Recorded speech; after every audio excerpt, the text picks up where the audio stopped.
Đời mong ai yêu cả là mong đã chi, ya yêu cả đời mong uli ya chỉ mong cả đời xua là xin đời mấy cả, còn phải là yêu luôn nên, đời mong đời bên mong tôi chỉ muốn để chờ bị yêu khen, yêu cả là mong đã chi, nên cô xong đời chỉ chống lên tôi lên là rồi, thì chia cô mù comment liu lên nào cô hay liu lên nào hay đẹp.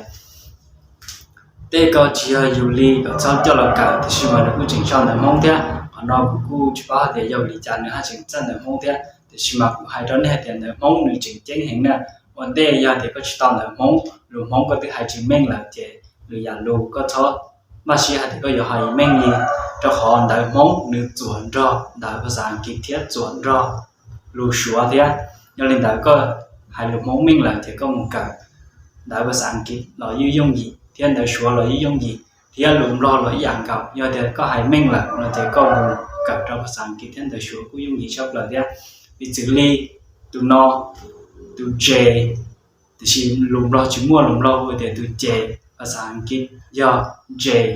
ok bên này mong mua từ jò xử lý từ jò cũngย่อ thông giả lý từ J jò J ok họ nóiย่อhọ ở trên chén ngồi bây giờ bao hạt tiền do bị trả với thế lý cần này mong thiên là ภาษาอังกฤษmua từ lưu xóa ch tại lưu xóa giống giả từ chò bên mong chỉ là tỏ chò họ chò ok ch chò ภาษาอังกฤษnó lùm lo chỉ mua lùm lo hạt tiền từ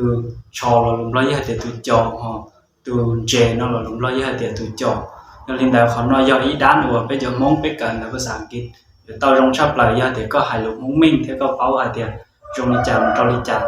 thế cho môn gì ý khó nó là xóa vì xử lý từ pi yin nó nếu do từ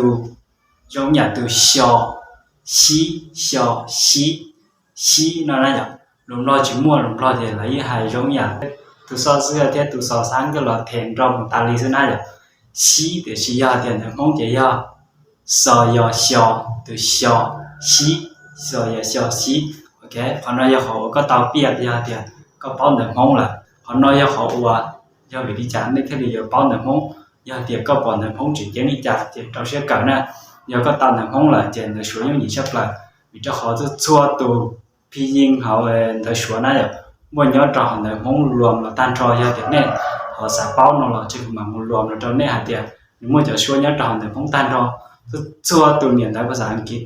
mua cho số nhớ trò này mong yếu luôn chua chua tiệt tiệt lên nè ok xin chỉ đôi nhớ trò lời đại video